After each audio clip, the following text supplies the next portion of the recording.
నమస్తే friends, welcome back to our channel cook with Kalpana. ఈరోజు recipe ఏంటంటే చింతపండు పచ్చడి అండి. చింతపండు తొక్కు అని కూడా అంటారు. ఇప్పటికీ తెలంగాణలో ఏం కూర వండినావంటే ఏం కూర లేదే చింతపండు తొక్కు నూరిని అంటారు కదా. అదే ఈరోజు ఎలా చేయాలో చూద్దాము. చాలా ఈజీ పచ్చడి అండి, చాలా ఈజీగా చేసుకోవచ్చు. పచ్చడికి ఏం కావాలంటే పచ్చిమిరపకాయలు, చింతపండు మెయిన్ అండి. అవి ముందుగా కడిగి చింతపండు నానబెట్టి పెట్టుకోవాలి. తర్వాత ఒక ప్యాన్ తీసుకొని కొంచెం ఆయిల్ వేసుకొని కడిగి పెట్టుకున్నాం కదా పచ్చిమిర్చి, అవి వేసుకొని వేయించుకోవాలండి.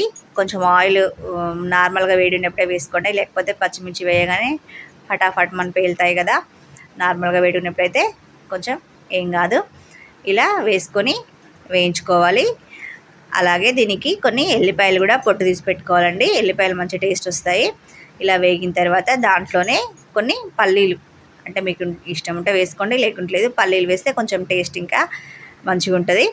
కొన్ని పల్లీలు వేసుకొని వేయించినాక దాంట్లో జీలకర్ర, అలాగే మనం పొట్టు తీసి పెట్టుకున్నాం కదా ఎల్లిపాయలు ఎంత వేసుకుంటే అంత బాగుంటుందండి.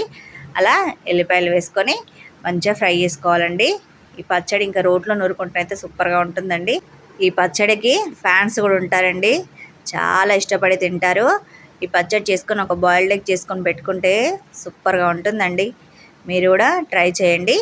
ఇలా వేగిన తర్వాత మంచిగా వేయించుకోవాలి. చూడండి, ఇలా బాగా ఫ్రై కావాలి. ఇలా ఫ్రై అయినాక మిక్సీ జార్ తీసుకోవాలి. ఆ మిక్సీ జార్లో ఇవి వేసుకొని ఇప్పుడే, అంటే మొత్తం వేయద్దు, చింతపండు ముందే వేయొద్దు. ఇవన్నీ వేసుకొని దీంట్లో కొంచెం సాల్ట్ వేసుకొని మంచిగా గ్రైండ్ చేసుకోవాలి. పల్లీలు మెదగవు కదండి, ఆ పల్లీలు మెదిగే వరకు మెత్తగా ముందే గ్రైండ్ చేసి పెట్టుకోవాలి. చూడండి, ఇలా పచ్చిమిర్చి పల్లీలు ఇలా గ్రైండ్ చేసి పెట్టుకున్న తర్వాత ఇప్పుడు నానబెట్టుకున్నాం కదా చింతపండు, నార గిట్లా అన్నీ తీసేసి నానబెట్టుకున్నాం కదా, ఆ చింతపండు వేసుకోవాలి. పచ్చిదే వేసుకోవాలండి, దీనికి వేయించాల్సిన అవసరం ఏం లేదు. ఇలా చింతపండుని మనం దానికి పచ్చిమిర్చికి తగ్గట్టుగా వేసుకోవాలండి. పులుపుని చూసుకొని వేసుకోవాలి, ఎంత పడుతుందో అంత వేసుకొని మీకు కావాలంటే ఒక 2 స్పూన్ల వాటర్ వేసుకొని మెత్తగా గ్రైండ్ చేసుకోవాలండి.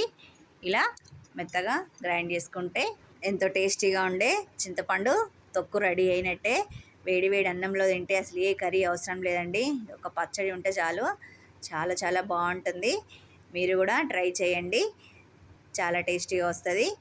నా రెసిపీ కనుక మీకు నచ్చినట్లయితే లైక్ చేయండి, షేర్ చేయండి, సబ్స్క్రైబ్ చేయండి.